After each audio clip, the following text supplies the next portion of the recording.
view from the front door of 639 Quincy Shore Drive. In the distance, you saw the Boston skyline. Across the street is a yacht club.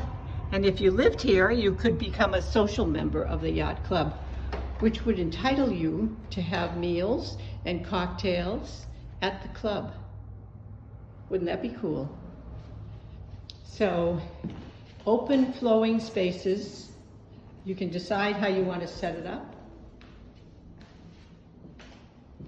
You don't need me to tell you what room is which, so I'm just going to walk through so you can get a clear sense as to what it would be like living here. There's a small enclosed patio backyard. There's a full basement where there is a washer and dryer for you to use. Now we'll go upstairs to the bedroom area.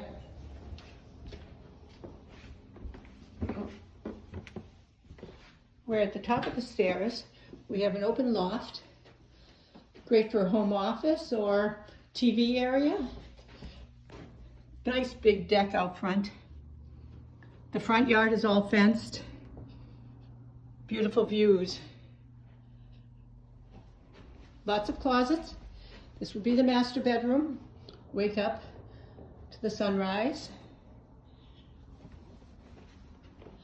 Second bedroom. Third bedroom. Closet, and then the bath. So if you're looking for a place to rent, that's not your typical house that has something special, being the beach across the street and the view, give me a call, Patsy Whitney, Ravis Real Estate, 781-817-0018.